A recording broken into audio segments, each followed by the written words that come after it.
lives.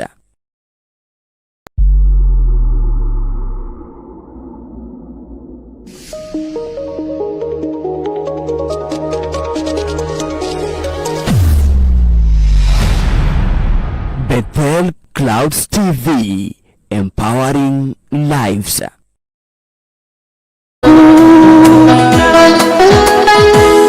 Na ukituponya, nani aweza kupinga? Hakuna. Na ukituponya, nani aweza kupinga? Hakuna. Wakuabudiwa, wakuabudiwa, wakuheshimiwa ni wewe Mungu,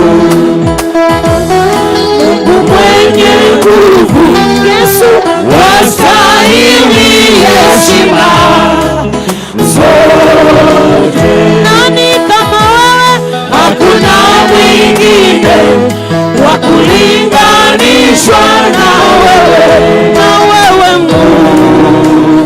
Mungu mwenye nguvu, Mungu mwenye nguvu.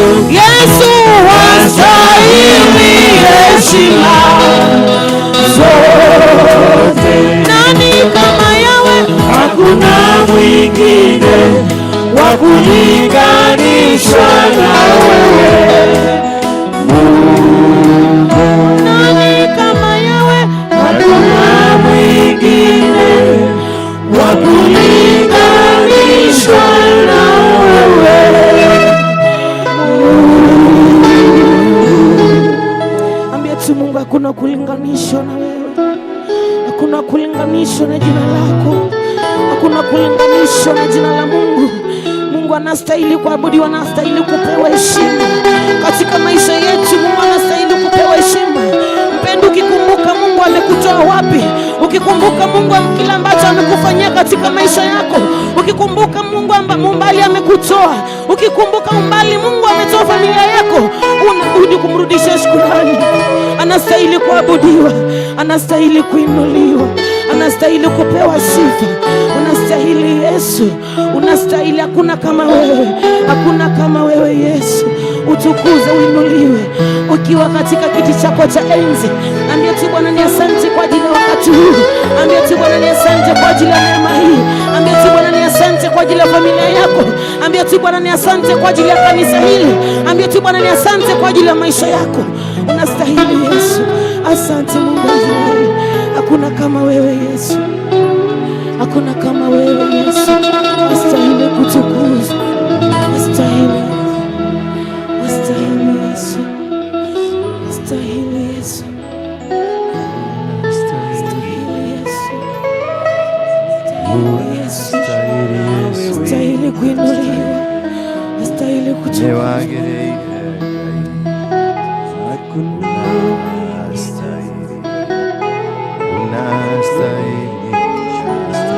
Fungua kinywa chako, mwambie Yesu unastahili.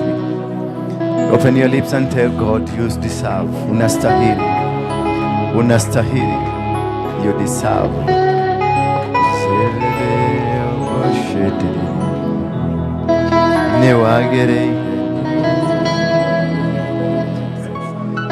Unastahili kuabudiwa, unastahili, unastahili. Wagereire Ngai, unastahili. You're the King of Kings, the King of Glory. We worship you, Father. We give you glory. We honor you.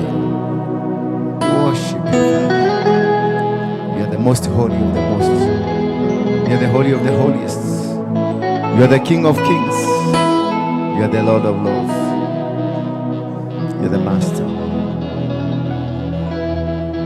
Tuiguereda.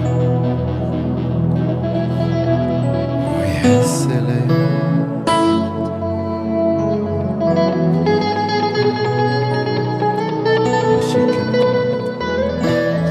nishike mkono Bwana, nishike mkono, nishike mkono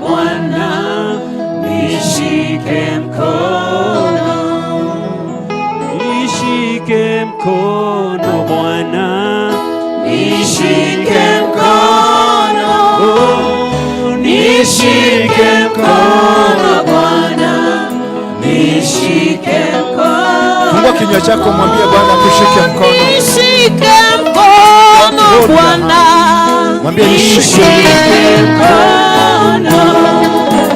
Nishike mkono Bwana, nishike mkono. Yesu, nishike mkono Bwana, nishike mkono.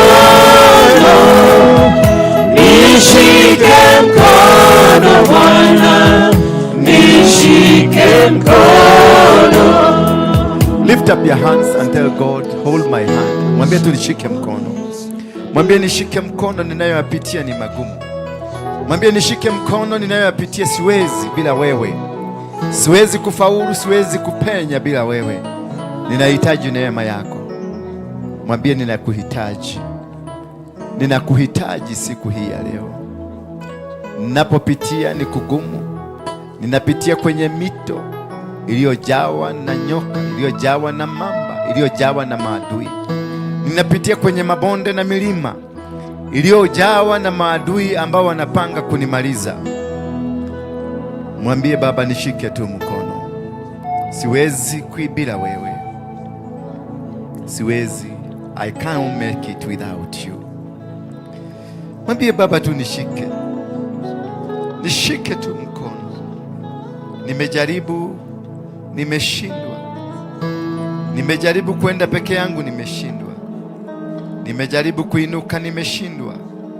Nimejaribu kusimama, nimeshindwa. Nakuhitaji. Nakuhitaji. Make haste, O Lord, to deliver. O Lord, make haste to help me. Let them be put to shame and confusion that seek me. Mwambie Mungu tu, maadui wamekuwa wengi.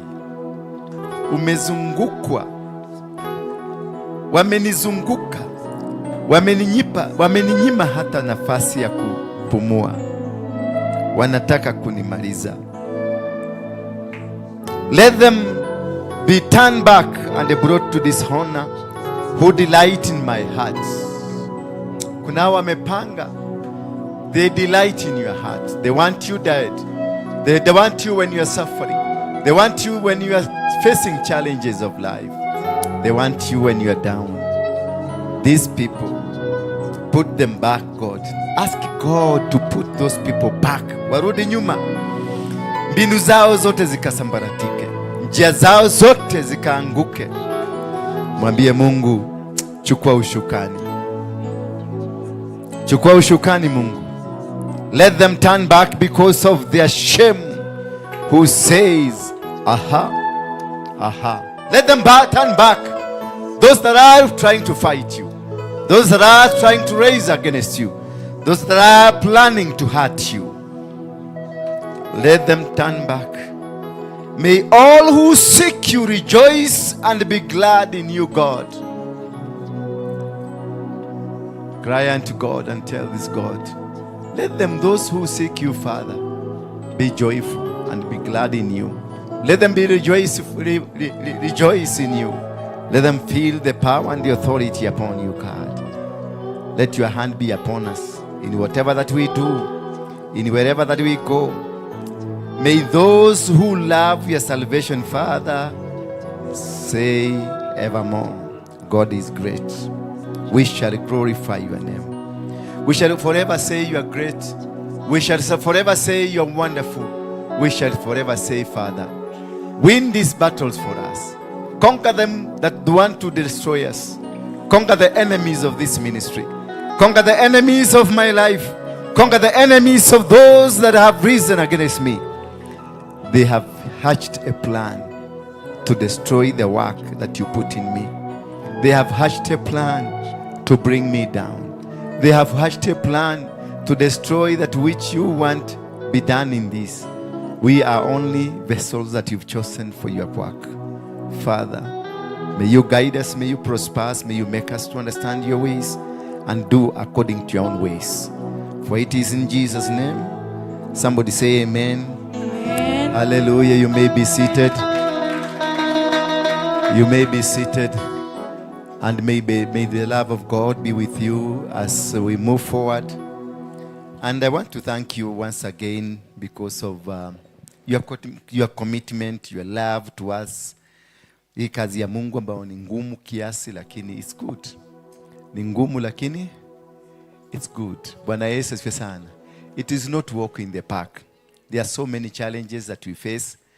And these challenges, as I read the Bible tells me, we allow the process of God. Hallelujah. Tell your neighbor to allow the process of God. Allow the process of God. We are still in the seek ye the kingdom.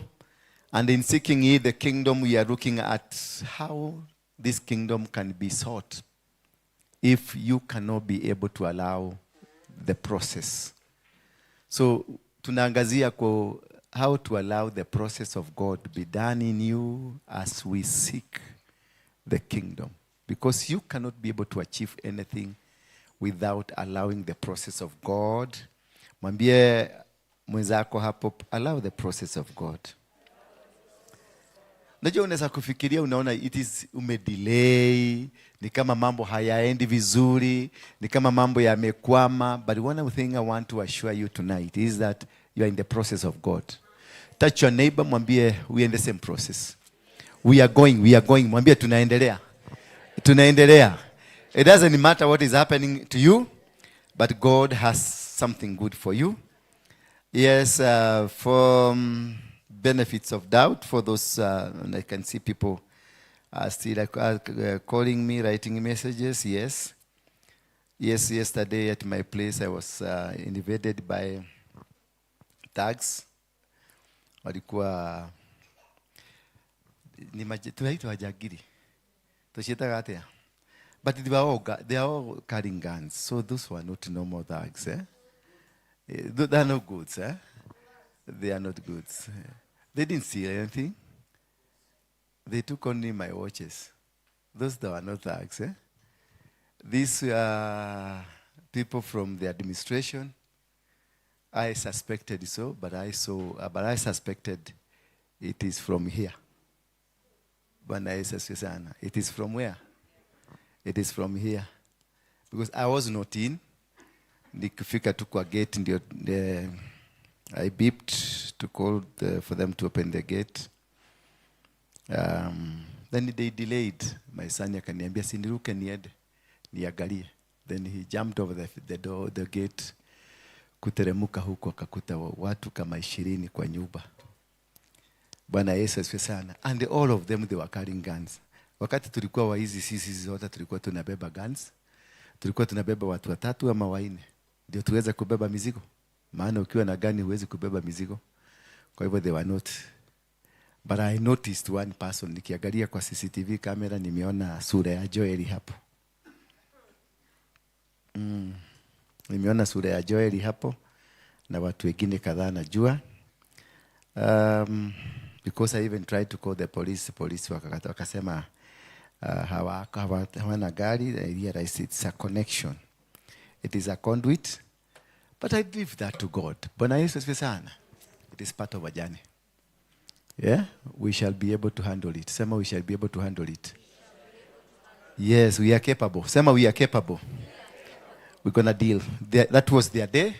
My day is coming. Yes. Sindio? That is the word. Their day. My day is coming. And I will be able to deal with them. How they are supposed to be dealt with. Let's get in the book of Psalms 45. Kwa hivyo msijali. Na mkiona kitu kama hiyo inanifanyikia. Tulikuwa na huyu, tuliachana na huyu. Immediately nilipoenda nyumbani. Mkiona kitu kama hiyo inanifanyikia, don't feel any pity or mercy for me. Umesikia? I am a commander. I know how to handle situations. Jihurumie wewe mwenyewe. Yeah, I'm not calling for anybody to feel for me at yeah guy apostle it is coming from you. So some of you be having those crocodile tears because I know from the whole of the week I've been having a very unusual feeling mpaka nilikuwa na watu wanataka kuniona, nasema sitaki kuonwa. I could feel death. I was feeling death. They wako wanakuja kuiba. Walikuwa wametumwa nenda mumalize yeye. Bwana Yesu asifiwe sana. And I knew they are coming. But I didn't know when, I didn't know how, but I knew they are coming. I was prepared with my God. Hallelujah. So when I had their inside, I just parked outside, nikaongojea wamalize, wakaruka kwa fence wakaenda. Ati wanauliza pesa. Wanauliza pesa. Ile pesa niko nayo ni mingi sana. Kabe kuebesha shiroka. Because they ransacked the house looking for money. Hallelujah. That the money I'm using for the jacaranda, where did I get that money from? The question was, mulitoa wapi hiyo pesa? Who is giving you this money? No. That's a question they were asking. Who is giving you this money? Where did you get this money? And who are you working for? Are you getting me now? Who are you working for? And why? Where? What do you want to become? Munasikia anataka kukua nani? Hallelujah. Unasikia hiyo maneno? Kumaanisha kuna kitu kimepagwa nama wamestuka kulingana na what they have seen. But I want to tell them right on kwa masikio yao what they are yet to see is bigger, but what they have seen. Salimia mwenzako mwambie it is bigger. That is coming. It is wonderful. That is coming. Mwambie waongoje tarehe 2 tu ajione. Waongoje tu tarehe 2. They will see what they have never seen. They will see wonderful things happening. And ni practice. Ni ile 1, 2 microphone testing, practicing. We are just practicing, getting there. Sema amen. We are getting there. And it is our season. Sasa wafanya nini? I remember 2006, and this thing has repeated again. 2005, I had such a thing when we were doing politics. And they came in a similar way. So it is something that keep repeating, coming back and back again. But fortunately, it's that God has a way to reveal things. Until now, I know 6 of them. Yeah, between the night and now, I know 6 of them. I know how I can get them. I know how to get them and deal with them. We shall deal with them. Sisi si wale mapasta wale wa kukuja mkio na eka hapa. Hapana, we are generals, we are commanders. We can also do. Yeah, you show me your face, I show my face, and you see which face is much stronger. Who knows how to do things better. Hallelujah. Ama namna gani baba? Si ndio? We are not cowards. Are we cowards? We are not cowards. Nikikupatia ka nafasi kidogo upate kucheza game yako, cheza na umalize, usicheze na ubakishe. Na were murataguo Joel yoguo. He's your friend. Are you getting me? He's your friend. He calls you. And he called you to warn me. He did. Thank you.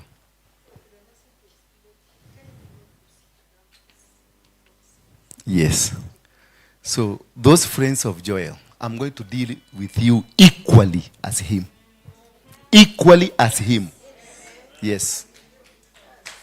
Yes. I'm going to deal with you equally because this was planned with you and him. Yes. I know you. And I'm going to deal with you. Just as I'm going to deal with him because I'm going to deal with him. And it will be national. It will be in public. Yes. Are you getting me? Yeah. Let me also flex my muscles. And kidogo tu munione, mujue the other side of me. Because we cannot be sitting here with the criminals and the gangs in here, eating the same table and the same plate with me. Calling me apostle. Wengine dad. Wengine age. Na ni manyoka. Masaitani. You who know, you've been communicating with Joel. I know there is a team of the outsider. Wale walikuwa hapa. Akina Mase, akina Makeka. Hiyo group iko ije. Na wako na Joel na timu ingine.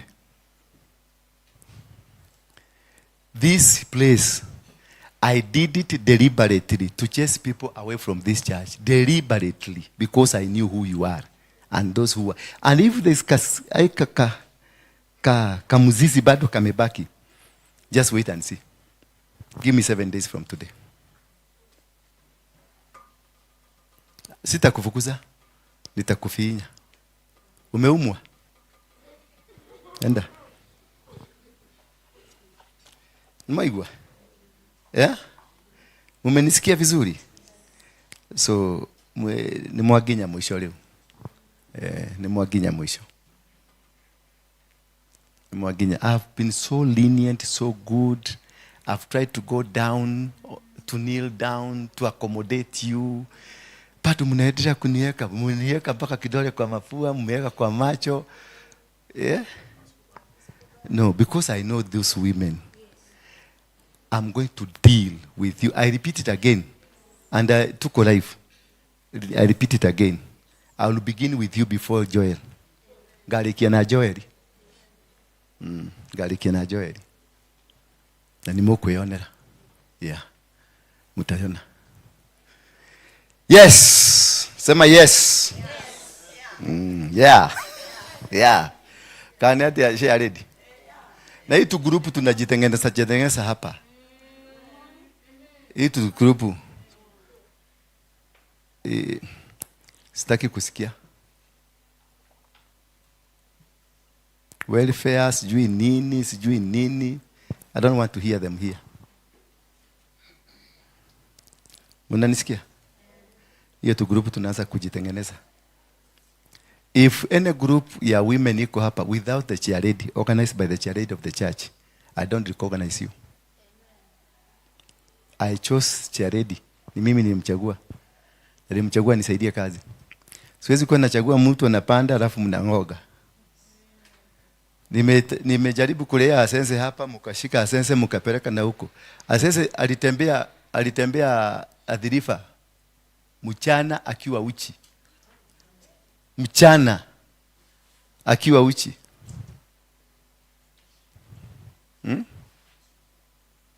Because ya nyinyi wanawake.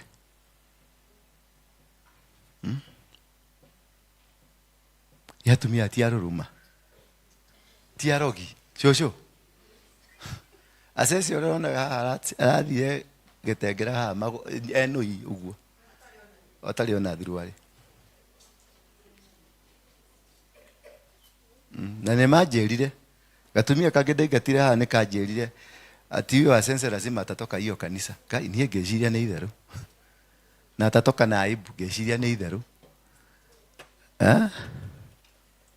Kube ilikuwa. Kube, yeah? Wanakuanga serious? I didn't know. I was thinking, nilikuwa nafikia ni joke, wacha kae huko. Nilikuwa nafikia ni jokes. Nitashega ni jokes. Kumbe wanakuaga. Me, I never thought that. I never thought that that's how serious these guys were. Aporo. Kuna mama mwingine Dhika, huyu anaitangwa sijui ni nani. Naye ananiambia anataka hataki yule pastor huko Dhika. Anataka nimpelekee Aporo akachijia huko. Atenekera Aporo no endereda.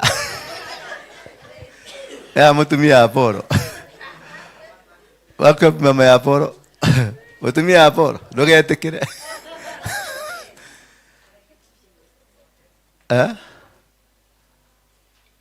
Imwende mfuge hiyo kanisa ya Thika.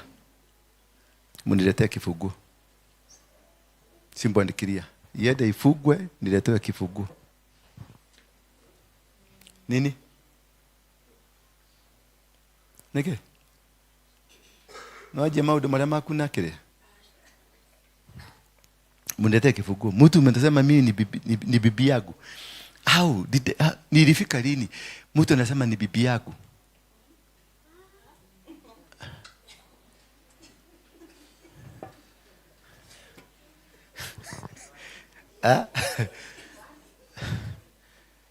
Watuikire kumutumia wakwa. I have a wife. I have not asked you to become a wife, but you just telling people ati apostle ni bwana yangu na niobe akubali. Na una occupy territory, na unashika, na unasema hakuna mtu mwingine ataingia kwa hiyo. Pastor Maina akakuja kutoka Moro akafukuswa. Akakuja mwingine akafukuswa. Sasa huyu nani? Anaitwa nani? Marete naye he is on his way. Because mtu ni bibi. Mwenye hatujahiogea na yeye. Mwenye hatujahiogea na yeye ati yeye ni bibi. Sasa ndio na Kogi. Wewe ni bibi yako?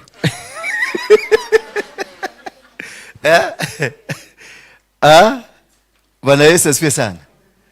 Thank you. Niende niletiwa kifunguo ya hii. Mwende Aporo. Uthio gore kuvurienge. Uhinge nyumba ĩyo. Uke nitugathi kurunji kanitha ĩyo. Yes. Mtu wote akodhika akuje hapa kanisa. Wote wakuje hapa. Yes. That is the only branch imenisubua. Imenitumia pesa yangu mingi, imenisubua kwa sababu ya jagiri imekaa hapo inasema ati eni ati ana mundu akirekaga ngingo ya mundu etuike nigetha gituike mutumia wa mundu ucio ungi. Riu muthuri gwa aragikuire riu ningi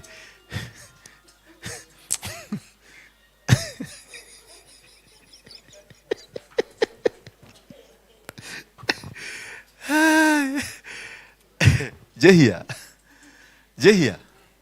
We mwega. Kuja. Come. Njuguna. Kuja. Do you remember these boys? Munawakumbuka? This is a guy who said, I'm going to go to the UK. Alisema he's gonna give me a visa to the UK. You remember this guy? Yes? Hi. How are you doing? Doing good. Yeah, doing good? Yeah. Yes. Say hi to people. Hello, everyone. I just want to let you know that my name is Raphael, and I've been to this church a couple of times. And did you know that we were the first people to welcome Apostle to the United Kingdom? Yeah. So if it wasn't for us, then he wouldn't have evangelized in the UK. Because if you didn't know, the UK is one of the most Christian countries in the whole world. So, you have to thank us. Thank you. Good morning, everyone. Thank you. Praise God. It's an honor to be here. It's nice to meet you again. It's good to meet you here in Kenya.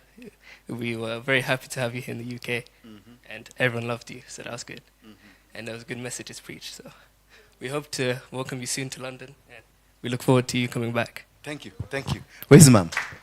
Is she around? Where's mom? Yeah, okay. This guy, I just came out of the church and I was with another guy. Then we said, let's have a walk together at Koinange Street. This guy saw me. They'd come from Masai Mara.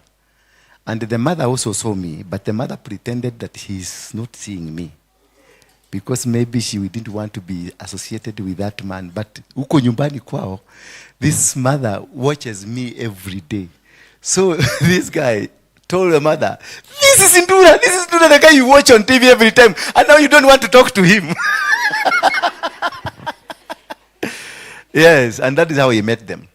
They're my good friend, and then this guy told me, would you want to come to the UK? I said yes. He told me, I'll get you. This one said, I'll get you the visa. You see? The divine connection. Hallelujah. The divine connection. I just walked out of the office. I was running away from many people that were here. I just wanted to relax. God wanted me to walk out so that I meet them. And when I met them there, after that they came to church and then they requested me, would you want to come to the UK? And that is how I got my first visa to the UK. I had tried previously, but I could not get it. But when they commanded the spiritual realm, it worked. Not the mother. These two guys. They commanded the spiritual realm for me. And they opened me a door in the UK. So nobody is limited. Hallelujah. That is why I normally tell you, have love.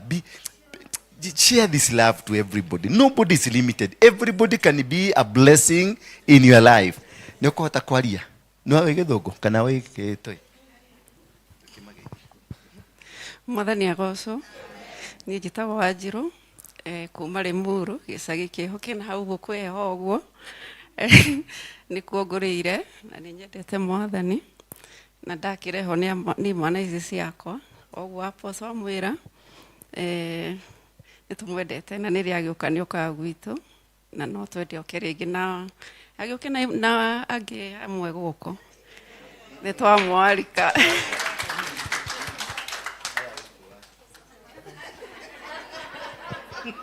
Nini ndiramwita tiwe mugoka gwakwa magoka gwitu mutucerere ni twendete ageni Ngai amurathime ndina mwana ungi wi haha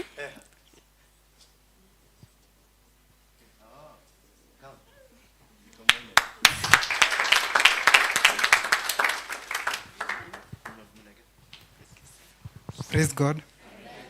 Kwa majina naitwa James, nimeokoka, nampenda Yesu. This is my family. Apostle, we once talked when I was in South Africa. Now it's a pleasure to meet you today. You've come from South Africa? Yeah. Okay. Yeah. Thank you. Amen. Yeah. Thank you. You may be seated. Karai mwenole. Mwena bagi? Karai mwenole hali. Endeni mukae pale jikona. Yeah, kaeni pale. Thank you. Thank you. Sasa unaona connections zinakujaga hivyo. Na wewe unaonaga watu unaona tu chizi wewe unafikiria. Yes. Wakati nimeenda UK naendaga nakulaga kwao, nakaa kwao. Mimi siendagi kwa hoteli.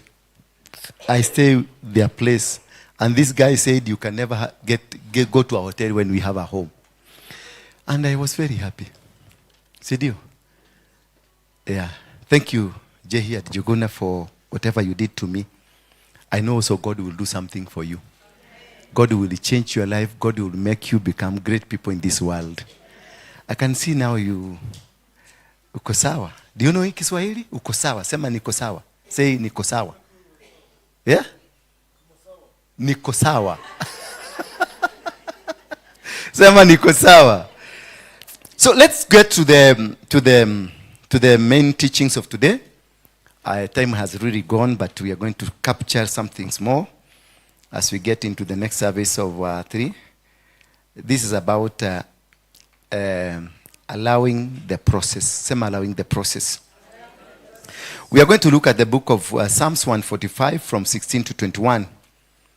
Psalms 145 from verse 16 to 21. And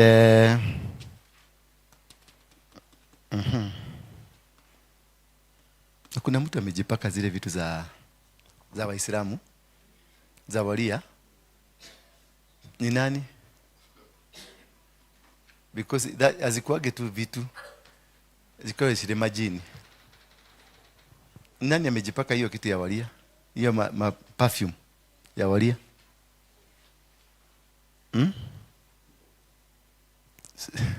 Nitakutoa tu.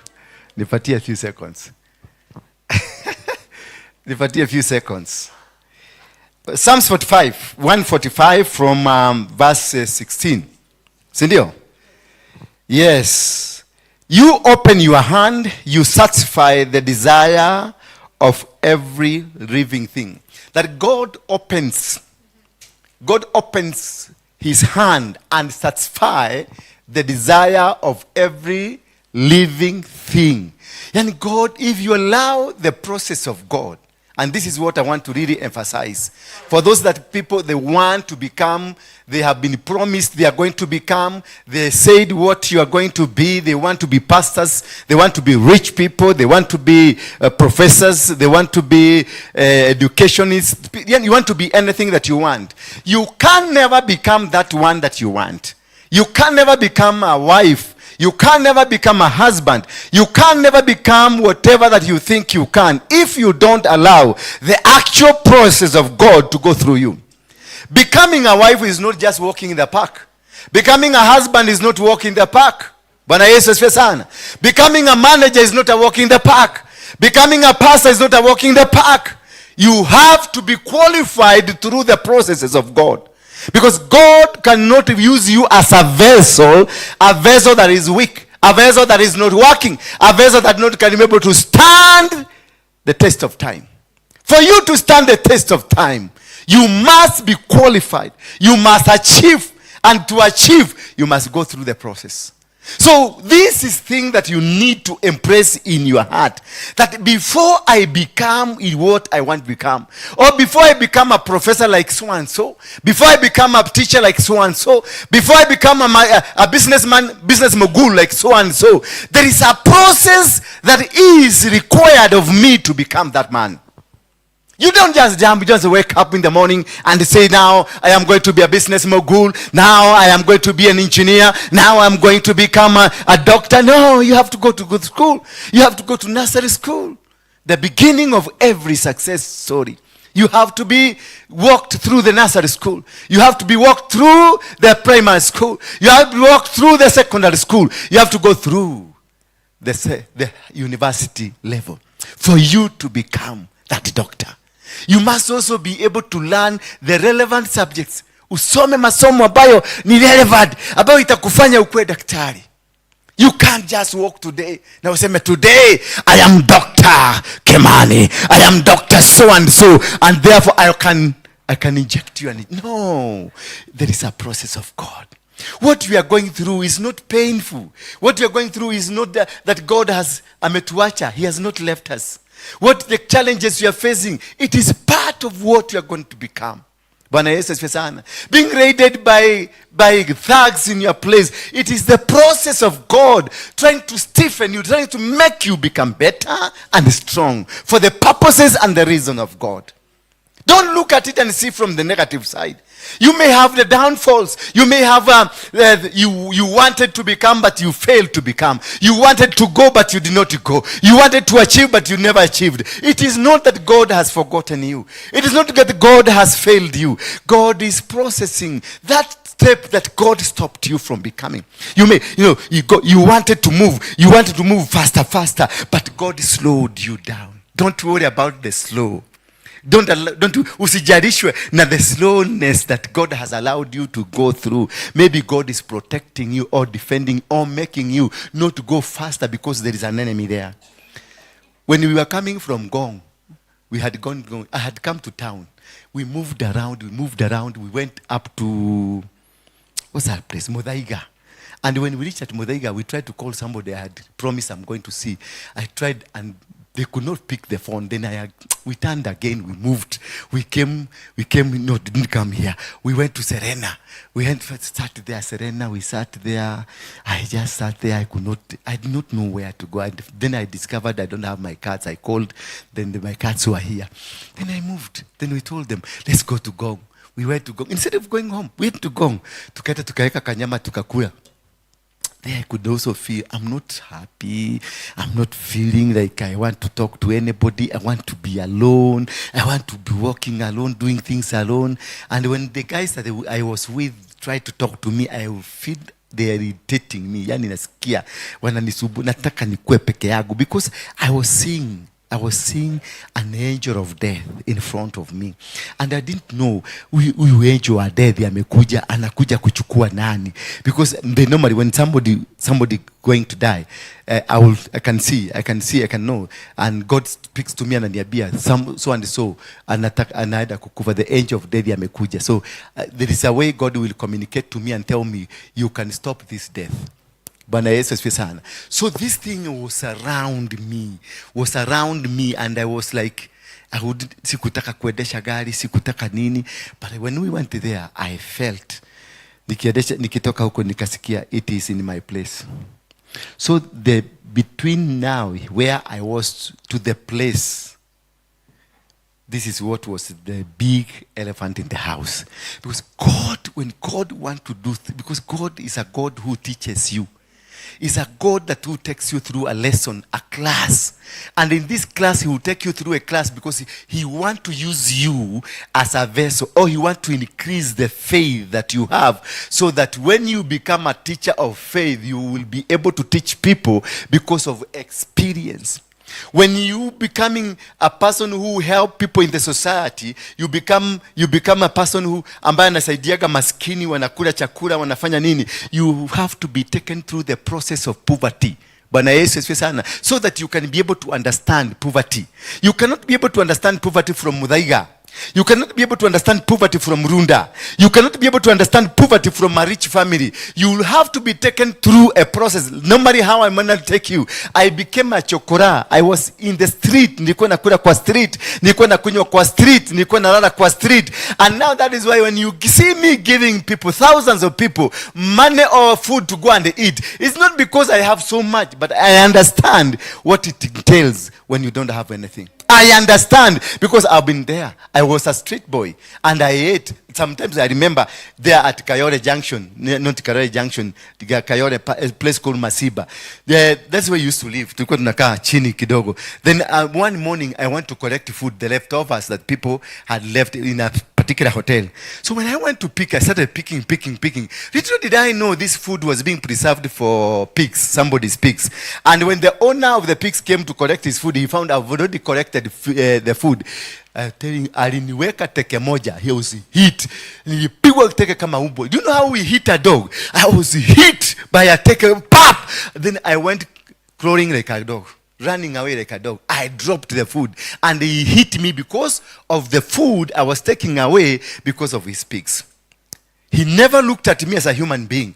He considered the pigs more than myself. And he hit me. Then he slapped me. I ran away. I had to run away. I dropped. Niliwacha kila kitu hapo. Nikatoroka. Nikaenda. Nikateremuka. Nikipiga duru. Maana ile teke nilipigwa. Niligogwa teke hapa tubu. Na unajua ukigogwa teke ya tubu, gasi inatokaga.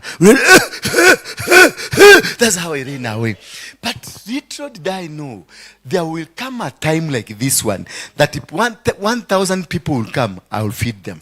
I didn't know that time will come like this one. I can get into my pocket. I remove 100,000 and share my 100,000 with thousands of people, with hundreds of people, and they will go home and have food. I didn't know. Kumbe God uses those ways. So the pain you are going through today, it is not an actual pain. It is not something that is supposed to hurt you. It is not something that is supposed to destroy you. It is a preparation of what you are going to become. So don't worry. Ukifika kule Tanzania, you try to do business, the business fails, but you are missing ambassadors. Imagine, you go to Tanzania, you try business is not working, but when it comes to fame, the people you are meeting are the ambassadors. You get ambassador from Zimbabwe, you get ambassador from Zambia, you get ambassador from prominent people, but the business is not working. Hallelujah. And after that, you find yourself in the national television of the country, Tanzania, but you are not selling. You see, that is strange. Is that not strange? It is strange. You have favor of popularity, but not favor of converting that popularity into money. Bwana Yesu asifiwe sana. Don't worry. There is a preparation. There is a global preparation in you. There is a global. Kuna kitu kikubwa Mungu anatengeneza. Kuna kitu kikubwa Mungu anakutengenezea katika maisha yako. These people you are meeting around your life, the kind of people you are meeting around your life, are the people prepared to raise your level to the next level. Bwana Yesu asifiwe sana. There will come a time that you will enjoy this life. There will come a time that you will be the source of what God prepared you for. So don't worry. Challenges will come. And when they come to make you better. Challenges will come. And when they come, they are coming to make you improve your life. Lazima maisha itabadilika. Bwana Yesu asifiwe sana. Touch your neighbor, mwambie life will change. Life is not permanent. Give me some base. Life will change. And verse number 17. The Lord is righteous in all he does. Merciful in all acts. The Lord is righteous. He is not punishing you. Bwana Yesu asifiwe sana. When thieves come to your house, he's not punishing you. When people come and they do the things they do, he's not punishing you. When you rise and then you go down, he's not punishing you. He's preparing you because of your grace. Remember, the battle in you the kind of battle ambayo unapitia tells you what you are going to become. If your battle is just a small battle, that is how small you are on earth. But if your battle is global, if your battle is powerful, is strong, is global, is international, that is what you are. That is what you are going to become. They come with guns to fight you. They will protect you with those guns. Remember when they used to arrest me when I was in Mungiki. I remember one day they came for me while I was in Ngong. And when they came for me 200 Reke squad. No, who's a Reke squad? Do you know Reke squad? It's a presidential guard. Those people are trained to guard the president and to swallow a bullet on behalf of the president. Hello? Did you hear me? No, you didn't hear me. They are trained to swallow a bullet on behalf of the president. They are trained to die on behalf of the president. Bwana Yesu asifiwe sana. They have been trained in Kenya. They trained in Israel. They trained in UK. They trained in America. Special forces. Those are the people that used to come and collect me. I was never collected by just ordinary police. No. Because I was not ordinary. Bwana Yesu asifiwe sana. Sikuwa mtu wa kawaida. When you are a kawaida person, you get kawaida things. When you are not kawaida person, you get unkawaida people. Hallelujah. The kind of men that used to come and arrest me, 200 of them, Reke squad. You know the place. Keniviki hapo kwa Mama Ken. That is where they used to come and pick me. And they will never come. They will come with the Land Rovers, with the trucks, and also with the 2 helicopters moving around over me. Because they think I can evaporate.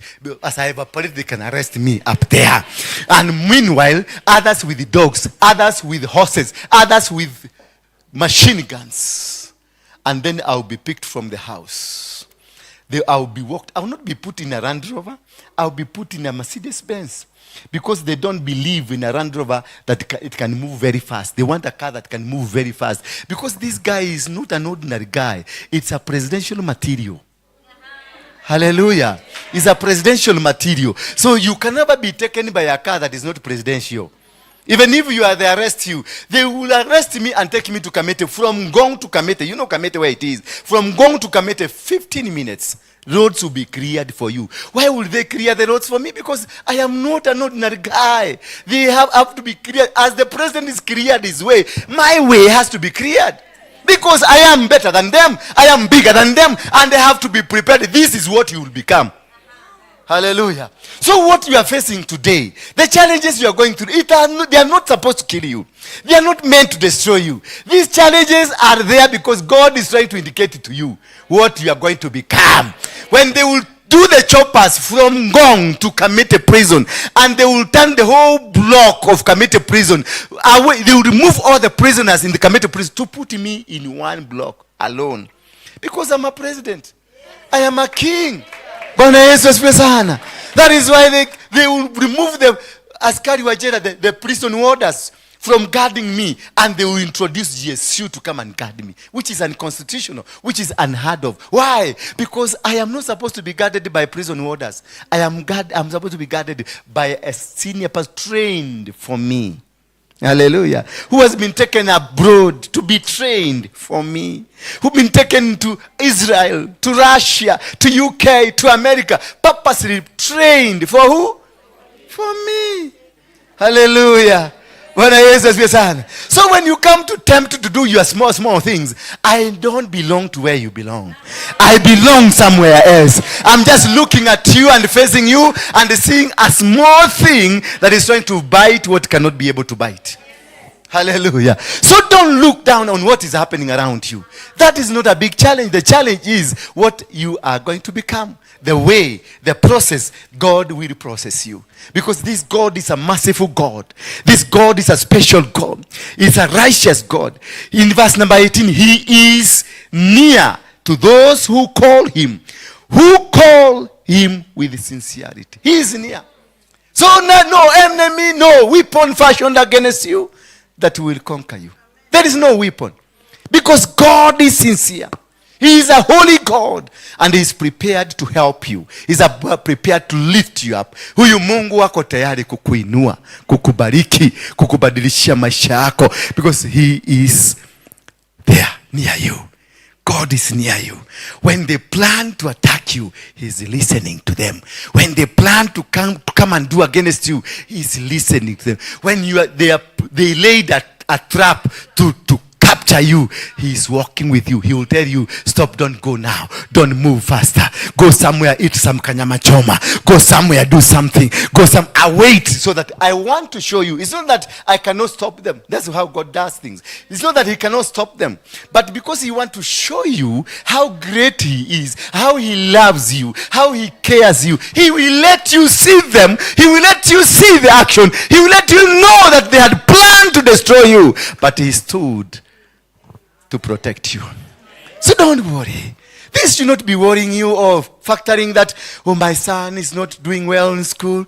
Oh, my family is not doing well. I was divorced and my man left me, or my woman left me. These are challenges that you have to face.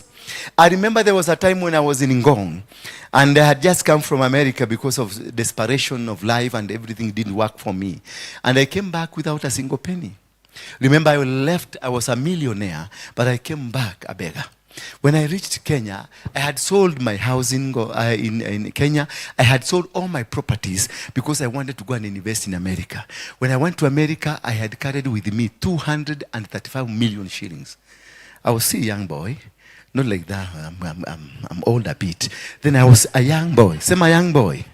A young rich boy. Hallelujah. A young rich boy. I had money with me. Money was my oxygen, breathing. I was breathing money. Money was not a big deal. I used to travel from one big hotel, 5-star hotel, to another 5-star hotel. That's where I will go sleep. I'll pay 200K for a night. 200K for a night. Hallelujah. But when God wants to teach you how to walk his statutes, how to walk his way, how to handle his wealth, because that was my wealth. Hallelujah. That was not God's wealth. That was my wealth. I had found it by my own tricks, my own ways. But God said, I'm going to make you own my wealth. And I can never open a store for you. Nikuwekee pesa yangu, ichanganyike na pesa yako. I have to retrieve your money so that I put my money. Tell your neighbor, God will retrieve what you have so that he can put what he has. Because what he has is permanent. What you have is not permanent. What you have is yours. What you have is not God's. God will put his own so that he can glorify himself through you. That God is going to use what he has given you for his name to be glorified. God will use the challenges you are facing today for him to be glorified. So allow the process of God. Allow, kubarisha the process of God. Kubarisha njia za Mungu zifanye kazi ndani yako, because you will never struggle again. And since I came back and I became so desperate, I just wanted to die. Hallelujah. And I prepared my obituary. When I came here, I saw that there is no need of living in this world. And I started preparing my obituary. Ni obituary ama ni obituary? Obituary. I started preparing it because I wanted just to die. Say I wanted to die. Say I wanted to die. Oh, me, I wanted to die. Hallelujah. As I was planning to die because I found no meaning to live in this world. And because I didn't have money, I didn't have a place to stay, I had sold everything. And everything I had gone with, I did not come with. I came like a refugee to this country. Now, as I was struggling to live here, I saw this thing will not work. Remember the man who used to go in a convoy of 10, 15 vehicles. This man is asking for a lift to be assisted to move from one place to another place. This is a man that was really feared by everybody. Nobody could want to be associated with him. Everybody looked at me and they said, oh, when I stopped matatus by the roadside, they would not stop because they know I am a dangerous person. They know I am not a good person. So all the matatus will run away from me. I remember when this railway station, do you know about railway station? When we will line up, unapanga rain, you feel a line goes this way, line goes this way, goes this way. You find that line, if stretches 1 kilometer. Now I'll line up. People, they don't know me. Until a makanga will realize this is me, then the entire line will be broken and they will say, we are not going. Why? Because they don't want me to enter into that car. Why? Because this is a very dangerous person. And that was the end of it. Remember, one day I got into a matatu because I didn't wait for the matatu here. I will walk around Gong Road until the Gureti corner. Because by the time I reach the Gureti corner, it will be around 8, 9.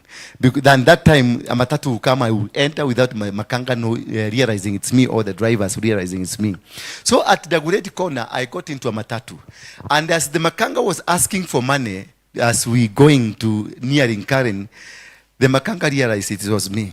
Then he told the driver, he is inside. Then the driver asked, who? Orea. They never used to mention my name. Orea. Then the driver realized it's who. He drove straight into the police station and shouted, he is there. Uyo, uyo, uyo, ako bodani. The police came, thinking I was a robber, thinking nilikuwa Al-Shabaab. Wakakuja wakatulalisha wakatoka nje. So the police officer is called Karaoke. I know you know Karaoke. It's called Karaoke. And he came. He asked, ni wewe?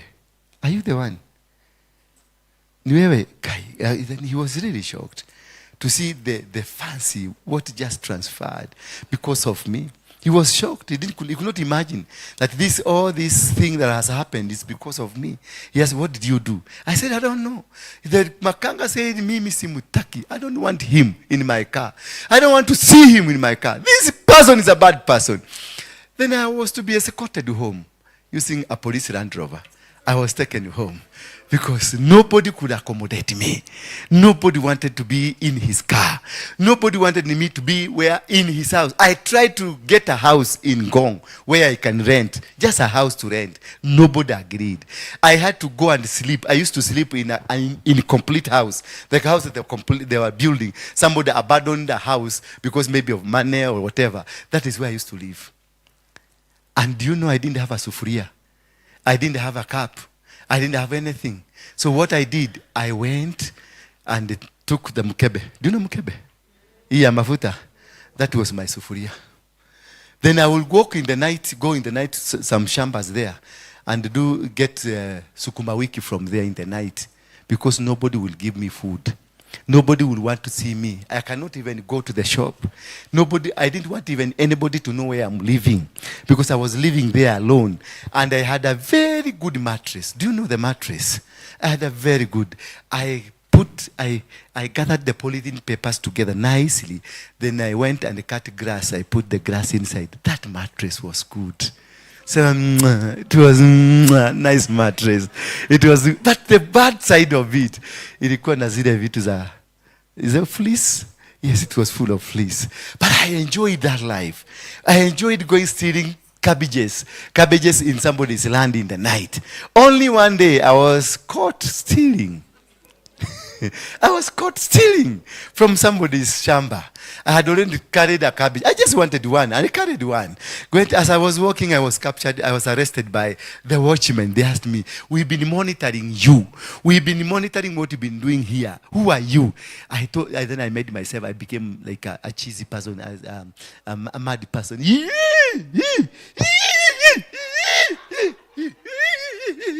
Then that man said, this is a mad person, leave him.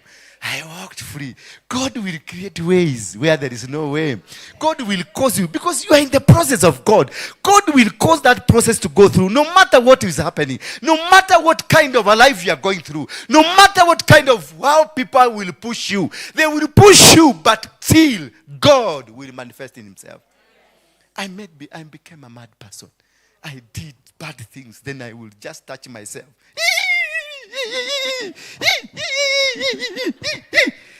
Then they were sympathetic.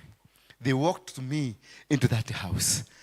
One woman provided a mattress for me. When she came and she saw what I'm sleeping on, she provided a mattress for me. But there was somebody who tried to suspect me. But this guy looks like so and so. I scared him until he ran away from that place. There is a way God, there is like a wisdom God will give you. So do not worry mahali wamekuweka. Do not worry mahali wamesema utakuwa. Hautakuwa hapo, maana watakutoa. Wao wenyewe watakusaidia. God will make people come from far and wide to come and lift you up and to come and change you. That today I fly from one country to another country. The man who was sleeping on that gunia, the man who was stealing cabbages from somebody's farm, the man who was waiting for people to sleep so that he can go around the marketplace and they pick the leftovers. Myself. Today I fly, I eat from the best star hotel, 7-star hotels. Oh, when I was in Malta, hallelujah, sema Malta. When I was in Malta, I slept in 7-star hotel. Ooh, I can't tell you. Yeah? I remembered when I was in that hotel, I remembered how I slept on a gunia grass mattress. I remembered I cried the whole night. I would not sleep. I cried the whole night that God, you are the one who has made me today. I am enjoying the trappings of powers. Wherever I want to go, I go. The one who paid for my ticket to Malta, he did not just, he told you are not going to go with this. Is it economy class or what they call it? It's economy. The small, for the small people, it's economy class. What is for the big people? Oh, first class. That's what I was looking. Yes, a first class. Although I kept asking my question, why is this thing called first class and economy class? Because we are in the same plane. We will reach together. We will land together. Only you paid more. Yes, the only privilege you have is that you are going to be allowed to walk fast out. There's no comfort. There is no comfort. No, there's no comfort. The seat is a seat. The seat of a plane is a seat. It's only you'll be able to stretch your legs. But you can be walking around the plane, you walk there, and you find time is good. I want to tell your neighbor, when God has started a process, you don't question.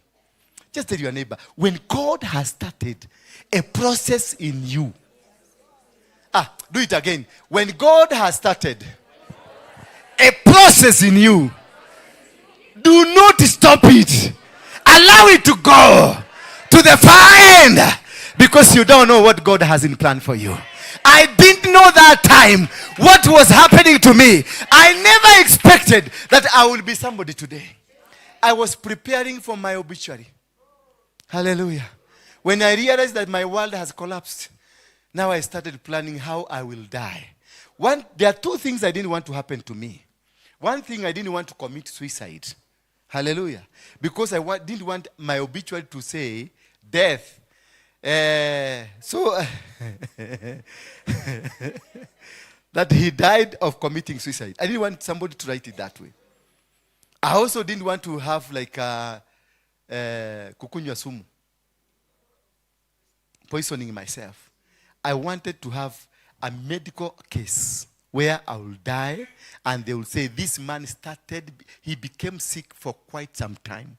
He went from one hospital to another hospital. We tried, but God has taken. That is the kind of an obituary I was trying to prepare. Because I had an option of dying. Because where I was, I could have wished to die. But again, I was protecting my reputation.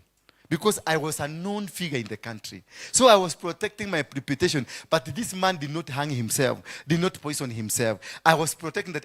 They tried. No, they took me to several hospital. They took me to Kenyatta Hospital, then from Tomorrow Hospital, then to what hospital? But now God decided what he decided. That is what I was trying to do. I tried to protect my ego. I tried to soothe my ego. All these things happened to me. And as these things were happening to me, God was still whispering to me. I may not have witnessed, I may not have heard, I may not have realized that God is still whispering to me because I kept moving, I kept living, I kept walking, I kept standing up. When I will go down, I kept standing up. wakati wote nilijaribu kwenda chini, niliinuliwa na Mungu. He kept blessing me. He kept anointing me. But I didn't know he's anointing me. Sikuwa najua I'm being anointed. I will be connected to another person, from another person to another person, until Bishop Harrison Nganga. Now my life became so ugly. As I drank the changa, as I drank the alcohol, my body became weaker and weaker. So it reached a time I used to pee on myself. I used to urinate on myself. So because I will not see, I was already preparing for myself, for my death. So I was careless. I was just careless. I wanted people to know I am peeing myself, so I'm ready to die. I'm urinating on myself, so I can die. So I just qualified my death. I was trying to qualify my death, but God refused to qualify the death. Because God, if He's not done with you, you are not going to face the challenges you are facing. God will always lift you. It doesn't matter how. So if you have a journey with God, prepare for the process. And people want to run away from the process. Don't run away from this process. Just allow yourself. Kubali tu process ya Mungu iende. Wacha kurukaruka. Wacha kuenda hivi. The ministry like this one will never grow to become a bigger ministry or a mega church until you go through the process. You will never become a pastor until you go through the process. You never become a business mogul until you go through the process. And that is what seek ye the kingdom. When you seek ye the kingdom, you are seeking the process of God to be initiated in you. And when you seek, you pray for seeking ye. Wakati wote tunaomba, you seek ye. Tafuta ufalme wa mbinguni na vingine vyote vitaongezeka. Be ready for the process. Hallelujah. When you do that prayer of seek ye, be ready for the process. Allow the process to come. Don't jump from one church to another jump. Don't jump from one man to another man. Don't jump from one thing to another thing. Just wait for God to do His will to be done on you. Hallelujah. Bwana Yesu asifiwe sana. Hallelujah. Are we together? I know I'm really disappointing some of you because you want to be reached by tomorrow. You want to be powerful by tomorrow. You want to become what you want to become by tomorrow.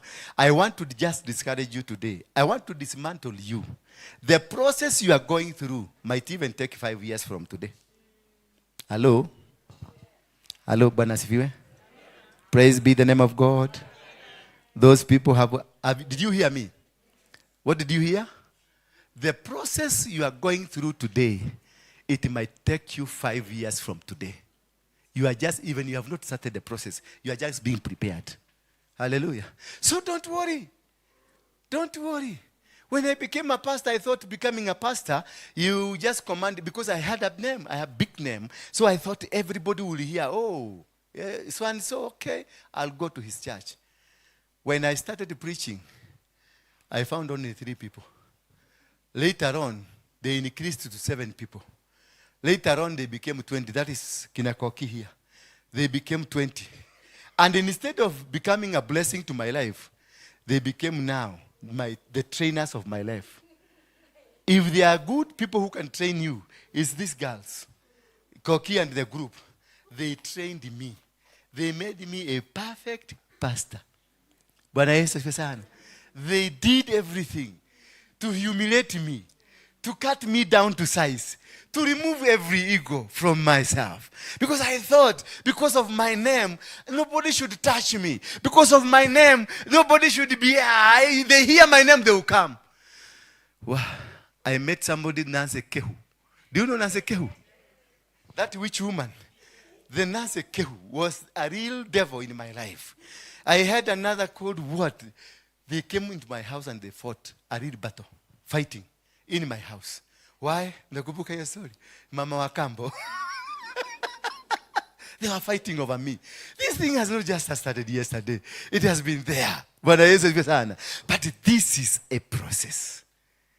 When you are going through, unapoendelea kupitia kwenye process ya Mungu, vumilia, maana ni kuudwa na udwa. Kuna vitu mingi zitang'olewa.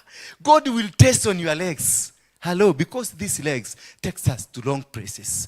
God will test on your leg and make sure your leg will never take you to wrong places. Then he will come to your hands. These hands handles many and bad. Inachukuaga na inafanya vitu zingine vibaya vibaya. He will test the hands kama imeacha kuiba, imeacha kuchukua. there are people here with golden hands.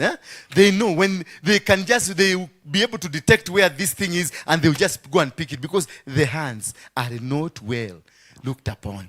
Then he will test your heart. And when God comes to your heart, my dear friend, when God tests your heart, it is a lot of pain.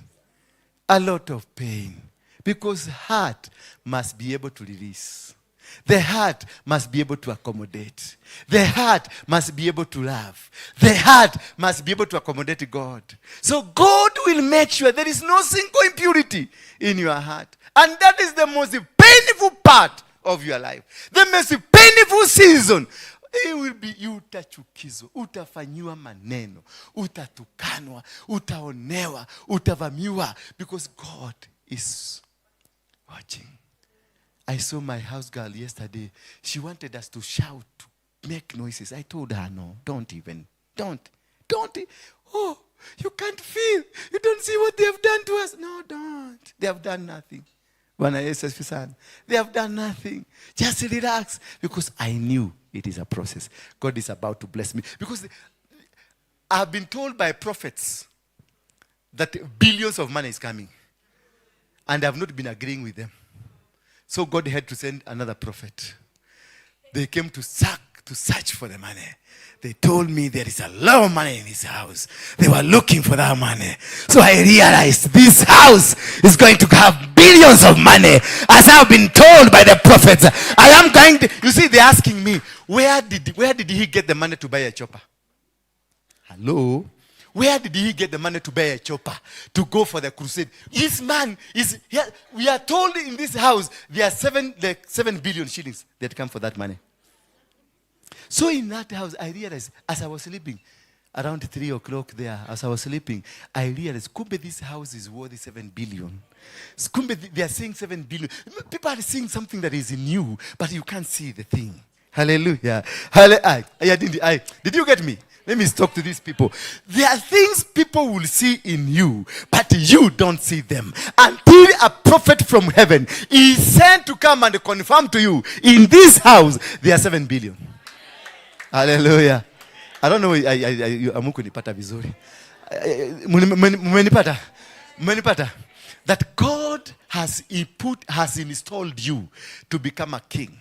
And because you are refusing to become a king, God will send people to come and confirm to you, you are a king. Hallelujah. God will send you to prison and be taken to prison like a king so that you may be able to know that you're a king. Hallelujah. They will come and implicate something on you just for that one mentioning, to be told you are a king. Then you'll be taken to prison. And while in prison, that is when you discover that kumbe I was a king. Hallelujah. Tell your neighbor, I am a queen if you're a woman, and I am a king if you're a man. Bwana Yesu asifiwe sana. And this is only it happens. Inafanyikaga tu if we be able to allow the process of God to happen to you. If you can allow this process of God to go through you. And when it goes through you, you become that great man. Hallelujah. You become what? That great man. Verse 19. He supplies the need of those who honor him. He hears their cries. Hallelujah. He will supply the needs of those who honor him. Hallelujah. He will fulfill the desire of those who fear and worship him. So there is fear and there is worship. God will supply. If you come to church and start sleeping, it means you don't honor God. Hallelujah. Look at your neighbor and see if they are sleeping. It's because they don't honor God. Hallelujah. And therefore God will not supply. He will fulfill the desire of those who fear and worship him. Oh, yes. And with you inspired reference and obedience, he also will hear their cry and will save them. He will hear their cry. When God has taken you through the process, he hears your cry. He will save you from the enemies. He will not allow you to get into the traps of those people. He will not allow you. He will not allow you to suffer. He will not allow you to face the challenges. He will not allow you to get into their traps. He will cause you to see them, but they will not see you. Bwana Yesu asifiwe sana. He will fulfill. Tell your neighbor, God will fulfill. Huyu Mungu atatimiza malengo. He will fulfill the desires of those who fear and worship him. If you fear, not only fear, and not a fear that fearing God because he is fearful. No, you fearing God because you respect this God. You fear God because he is mighty God. He has given you love. He has given you protection. He has given you whatever that you have. And this God is there for you. Then he will do what? He will also hear their cry. He will hear your cry. So it is not in vain. What you are going through, it is not in vain. God will hear your cry. God will do what? Hear your cry, and he will save you from those enemies. He will save you from those enemies. He will do something that will cause every enemy around you to run away from you. And you discover, Kube, this thing can just happen. This thing can just be there. Yes, it will happen. The enemies who will gang about against you, enemies who rise, watakupangia, watakufanyia maneno makubwa, but the time of execution, you will come and see what they had planned. But they will not hurt you. They will not destroy you. Tell your neighbor, I'm not going to lose this battle. Because I am a chosen. Because I am chosen. And I am in the process of God. Yes, let us look at the book of Genesis chapter number 1. Genesis chapter number 1, chapter number 15, sorry. Genesis 22, Genesis chapter number 22, verse 15. And see one line there, then we wind up so that we prepare for the evening service. The angel of the Lord called Abraham from heaven a second time. Hallelujah.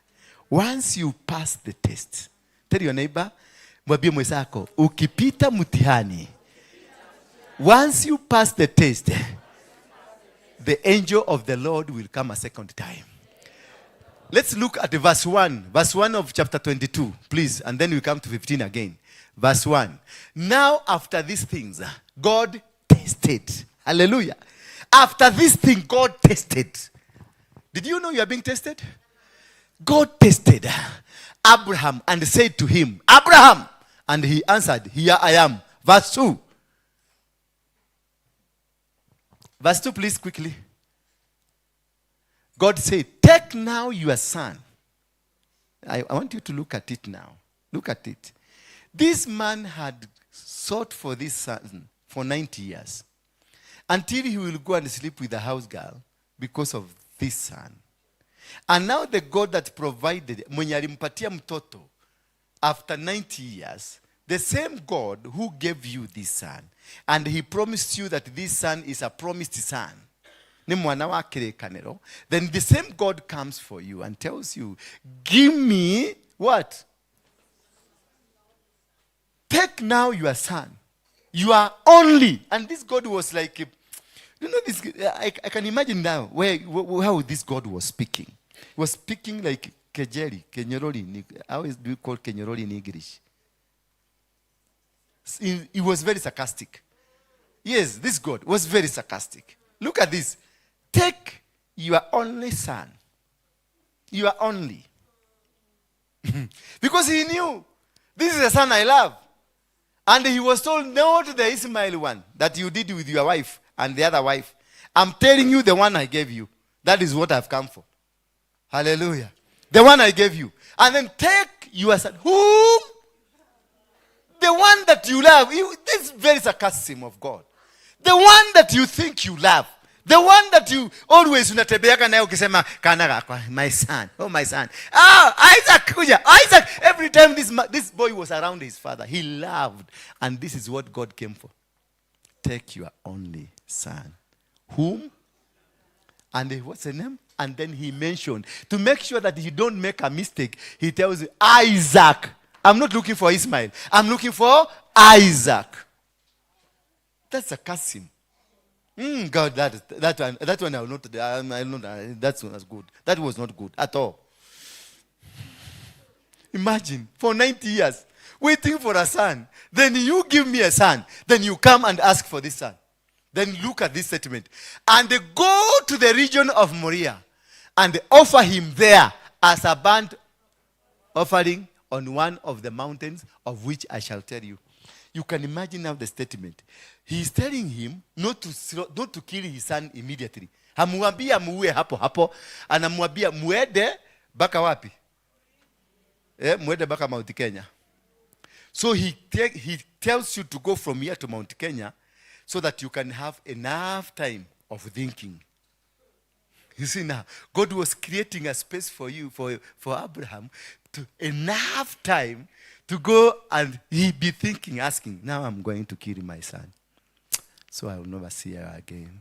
So you inside yourself, so I'll never see my son again. So God, why do you do this to me?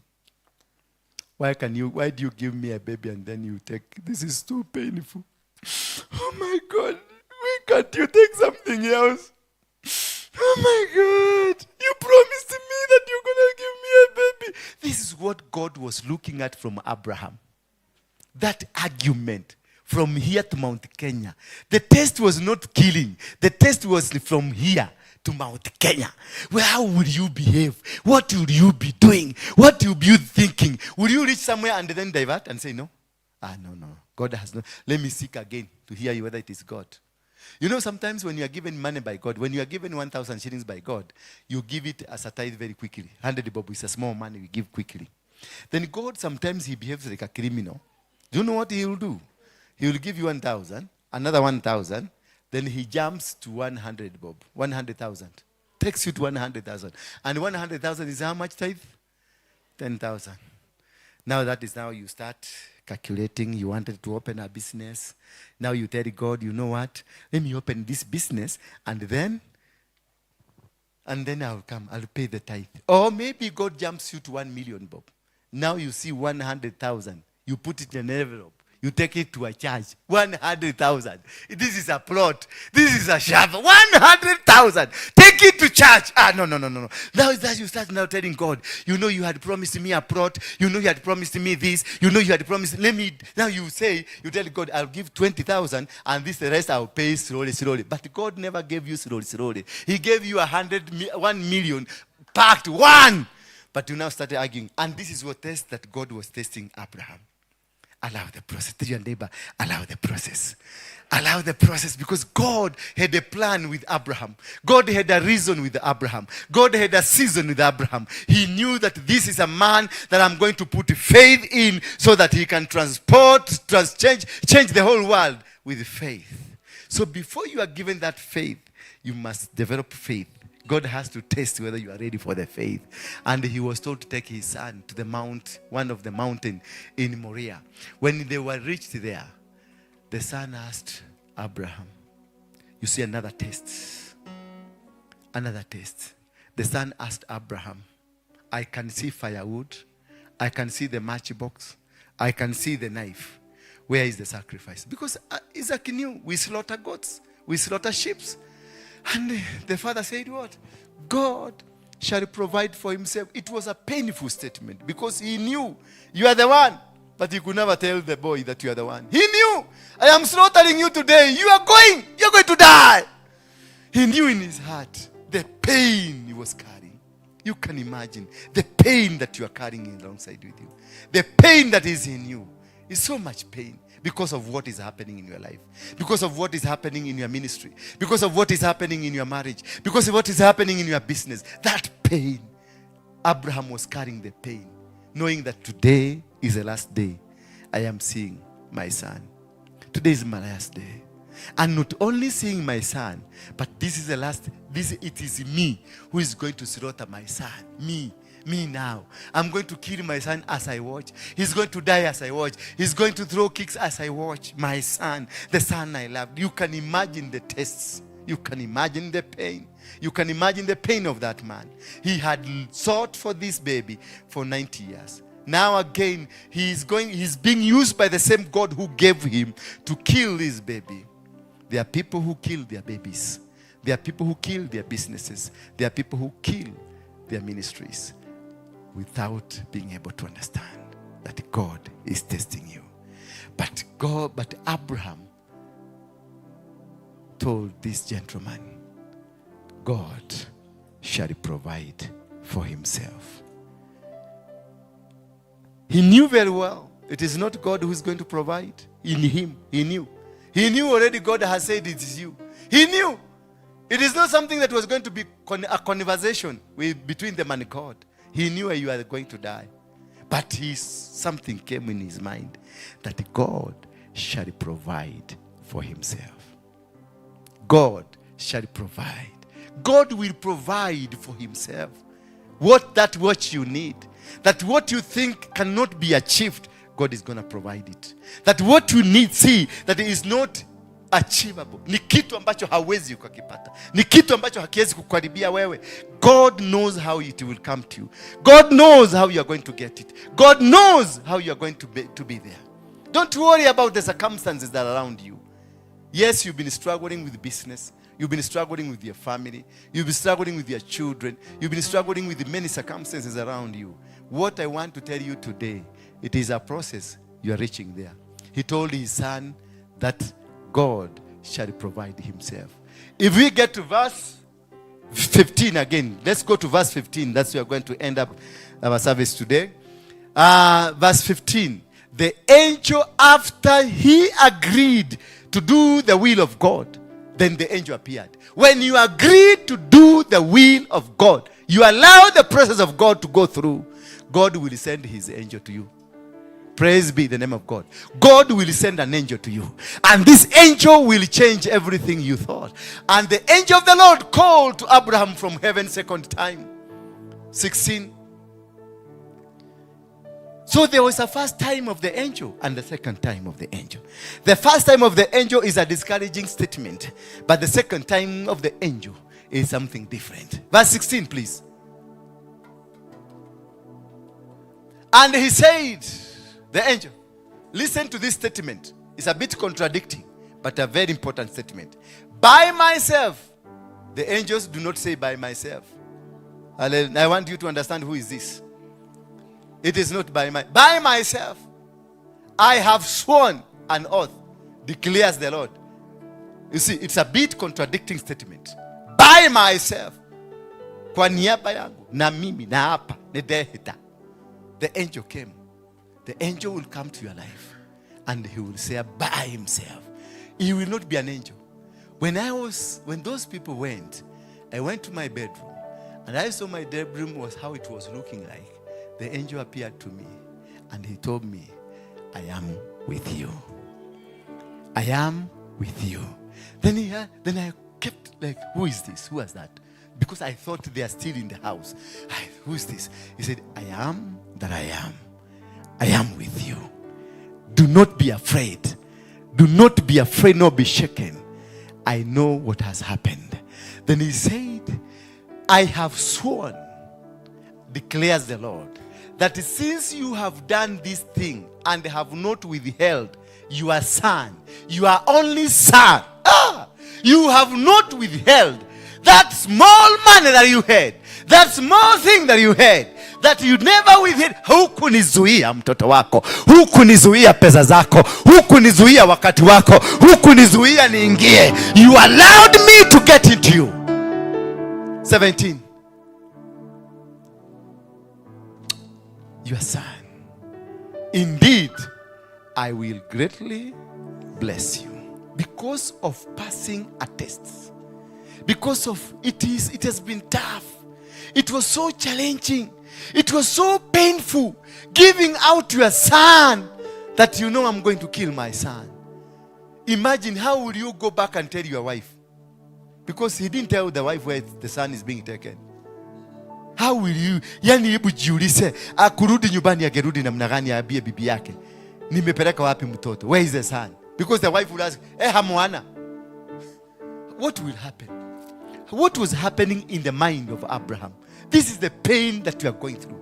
That which was happening in the heart of Abraham. That which was happening in the brains of Abraham. That which was happening, that thing that was happening. It is a pain that we go through. It's a pain that you are going through. And this is what God is testing you. And you say, indeed, I will greatly bless you and I will greatly multiply you because of passing a test. So this test, allowing the process of God, brings prosperity, brings abundance, brings new things to happen around you, and he multiplies you. Your descendants, they will be multiplied like the stars of heaven and like the sand of the seashore, and your seed shall possess the gate of their enemies. Hallelujah. Your seed shall possess the gates of enemy. The enemy will come into your house and they will not be able to touch you. The enemies will come and they will not be able to defeat you. They will come try to destroy your ministry and they will not be able to touch you. Why? Because I am a seed. Because I am carrying the blessings of God. Because I passed the test. Because I conquered the moment. Just conquer that moment. Don't worry. Lala njaa siku mbili tatu. God wants you to lala njaa. Kaa hiyo maisha unakaa. Don't try to complicate life. Don't try to beat some shortcuts. Remain faithful to God. Remain desiring to God. Remain walking with God. And you will see what God will do. This man was blessed. And from then, Abraham became the father of faith. You are going to become the man of faith.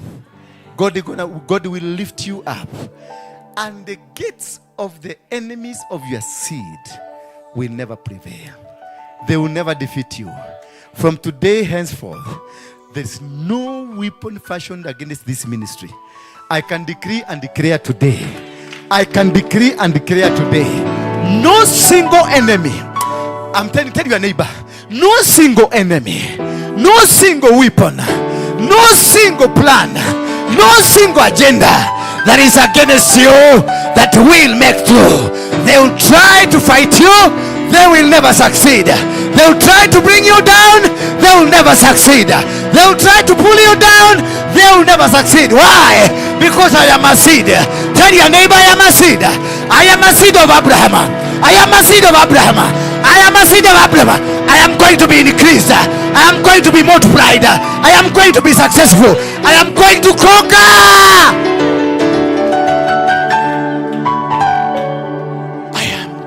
I am a seed. I am a seed of Abraham. I am a seed of covenant. I am a baby of covenant. And the ones I didn't know whether you're getting me. I am a seed of covenant. I have a covenant with God. I have a covenant with God. I have a covenant with God. They will never do me anything. You are not going to kill me. You are going to die. I am a carrier. I am a carrier of a covenant. You can never touch me. You can never do anything to me. You can never do anything. Nothing. I assure you, nothing. Bring your guns, bring your battles, bring them on, and see my God. He will destroy you. My God is not a joker. No, my God is not a joker. I am carrying the sword of Joshua. Yes, I will slaughter you. I will slaughter you. And the heavens will still be called heaven. And I will still be pursuing the work of God. I will do it. Yes. I am not a coward. Tell your neighbor, I'm not a coward. Because I am a seed. I am a seed. Jogona, I am not a coward. Yes, I am a seed. Yes, I am a seed. An Abrahamic seed. God will bless you. God will lift you up.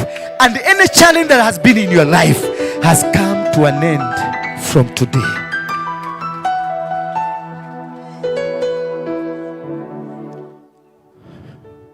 May God bless you.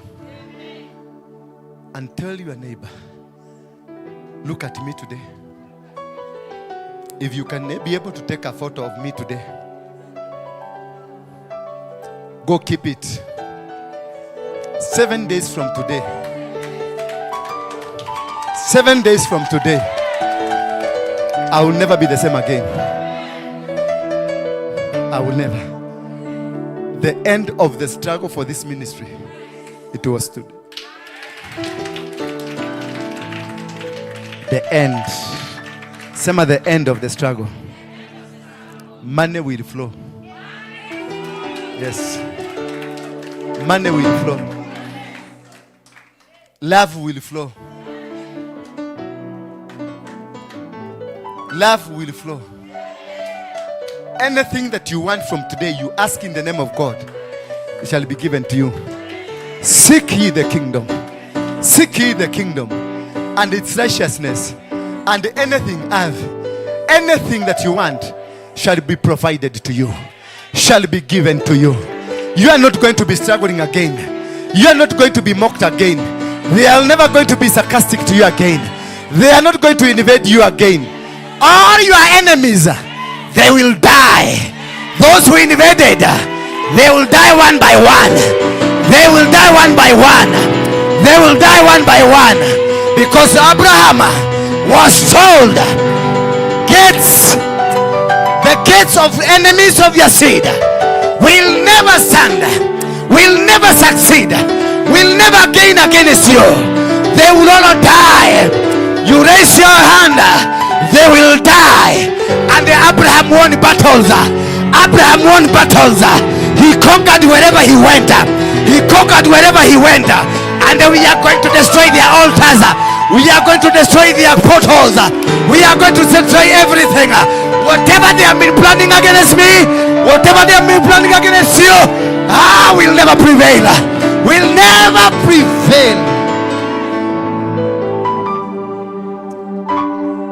Nobody.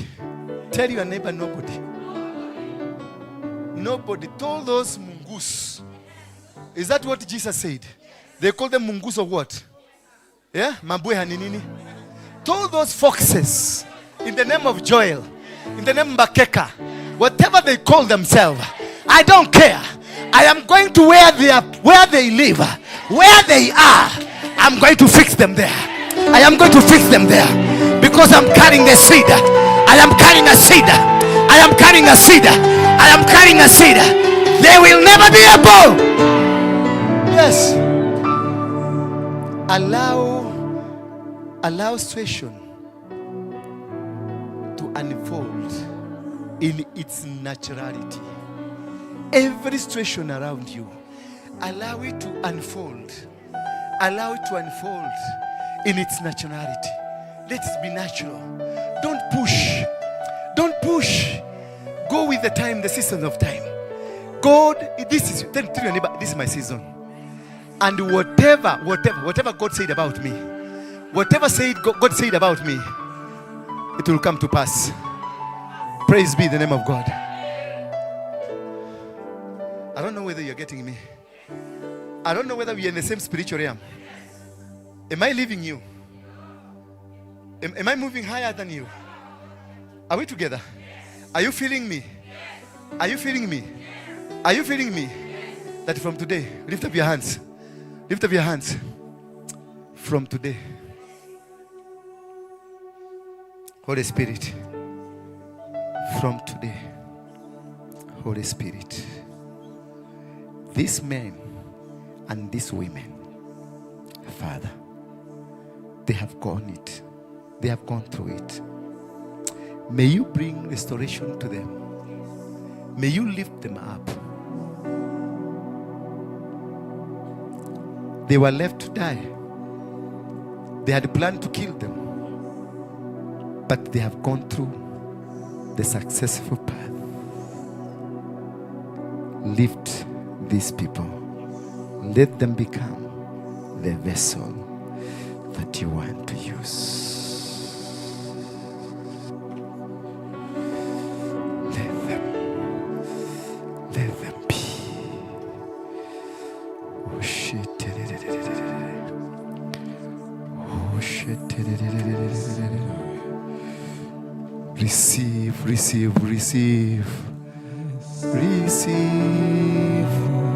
Receive. Oh shit. Receive.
siwezi bila wewe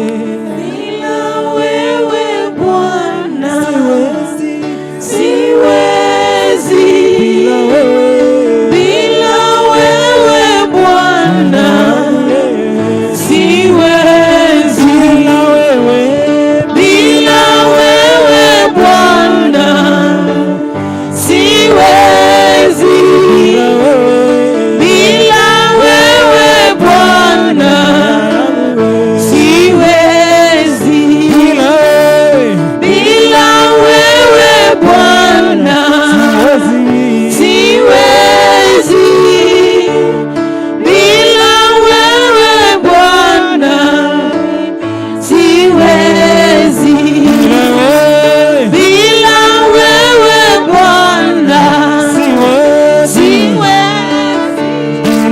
bila wewe Bwana, siwezi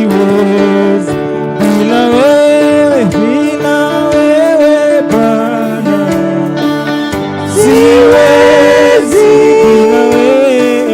bila wewe Bwana, Praise every sacrifice that you wanted to give. Praise it here. Wekelea sacrifice yako here. I want to pray with you. I want to pray with you. May the hand of God touch you. Praise be the name of God. Oh yes. I can feel the presence of God. Nasikia uwezo wa Mungu. Nasikia baraka za Mungu. Shosho. Mungu awabariki. Mungu awabariki kwa kusimama na mimi. May God, Mungu awabariki. May God bless you. May you be healed. May you be healed. May you be healed. Ubarikiwe na mpone. Ubarikiwe na upone. What's the problem? Yes. What's the problem? Come on. Let's go. Bila wewe Yesu, siwezi niongoze,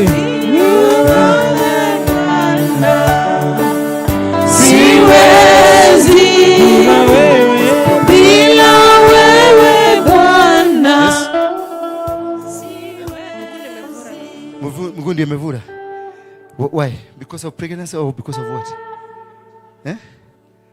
Wow.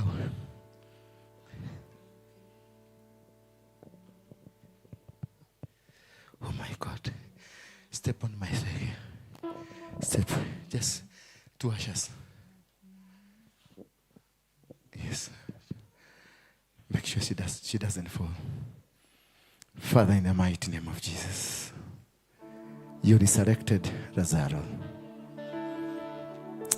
Let this leg be healed in Jesus' mighty name. Receive your healing. Receive your healing. Receive your healing. It's healed. Can you walk? Can you walk? Do whatever you could have not be able to walk. Tembea, tembea venye unge tembea. Just walk. Do it. Tembea venye unge tembea. Tembea. Look at this leg. Look at it. Look at it. Venye inapungua. Just look. The swell is going. Look here. Just come. The swell is going. Hallelujah. Come, follow me. Follow me. Follow me. Yes. Yes. Look at the leg. Imekuwa nyepesi. Yeah? Muvimbo inaanza kuondoka. Yeah? Yes. Ndio, hebu fanya venye ungefanya. Just do it. It's over. It's over. Uliambiwa huyu ni mvulana? Yeah? Ni mvulana? Unataka kumuita Isaac? Unamuita nani? Rafael. Ravel ama Rafael? Raven. God bless you. Na azaliwe akiwa na buheri wa afya. Na kusiinuke vita vya kifamilia ama vita vya kindoa juu ya huyu mtoto. Na akabarikiwe na afanyike nabii. Na umpeleke kwenye madhabahu ya Mungu. Dedicate him there because he is a prophet of God.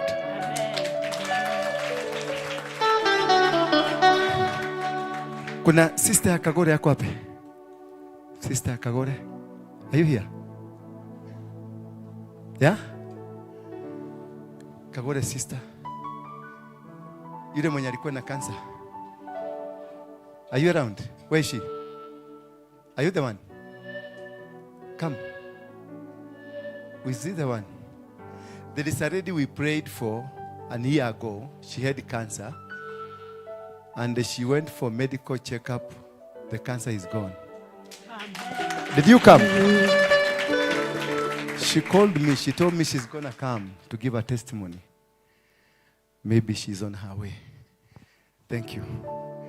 Father, we thank you and I give you glory because you are Lord. I worship you again because you have answered my prayers. You've answered what I've been desiring to know from you.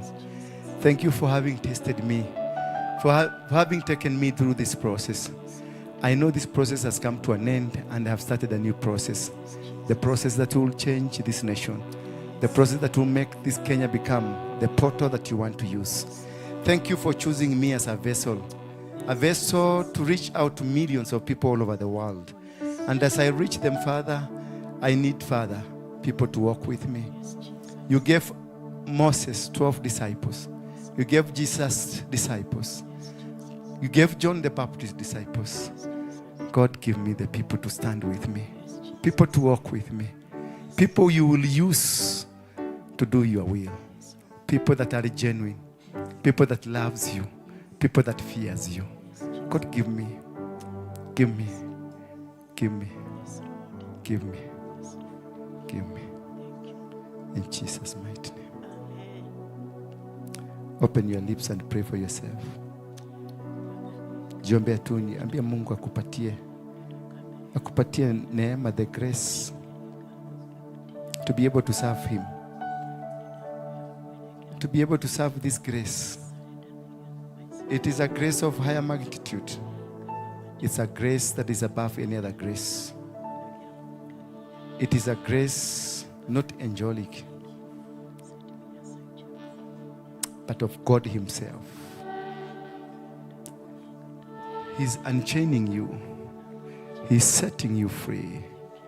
Every lineage in your family that has acted as a bondage is being broken now. What is it?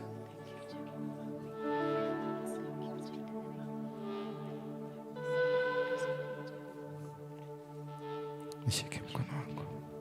Kanyaga mguu wangu. Father, in the mighty name, I know you know me. You've given me this anointing so that such people can be healed. It is you who heals. Let she be healed. In Jesus' mighty name. Receive your healing. Receive your healing. Your healing. Receive your healing. Yes. Master. You're the master healer. You're master healer. Take it now. You're healed. You're healed. Stand here. Yes, what about you?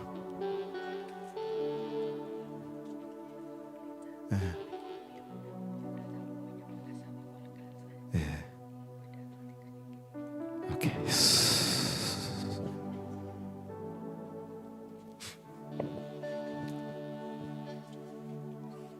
In Jesus' name.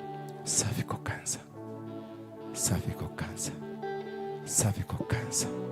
You're powerless. She is healed.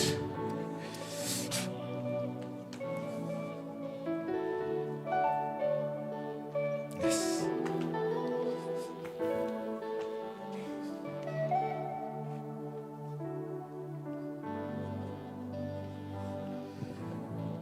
One, two. Holy Spirit. Toa yote. Toa, fungua. Set her free.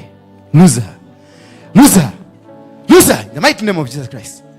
Fire! grace on you. Loose the body, loose the spirit. She's free. Yeah. Tell me. Nasikiaje? Like a road that have left out of me. What? Muzigo? Imeondoka. How heavy was it? I was feeling heavy, like someone in a cage. In a cage? Cage, yeah. Yeah. What were you not able to do?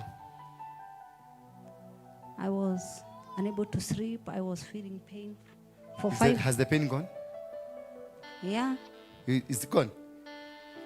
I am flexible. You are flexible now? Yeah. Thank you. Thank you. Yes, you are healed. Yes.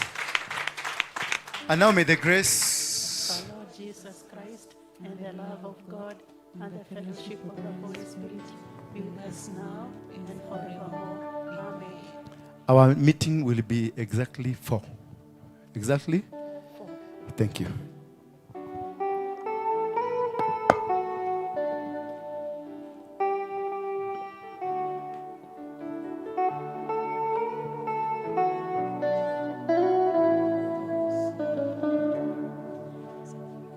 Niongoze,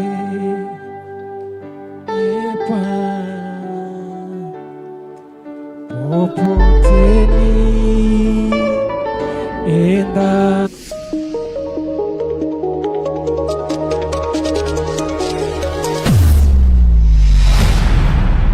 Bethel Clouds TV, empowering lives.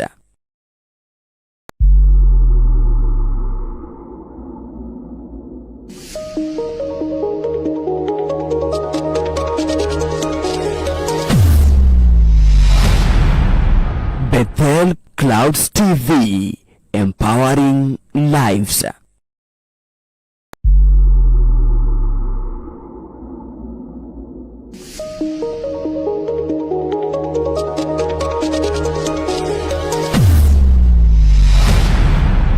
Bethel Clouds TV, empowering lives.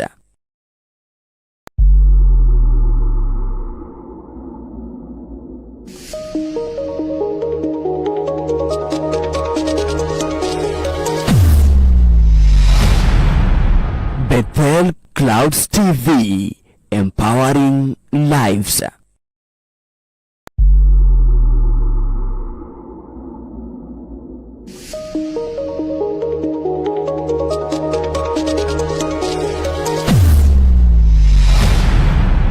Bethel Clouds TV, empowering lives.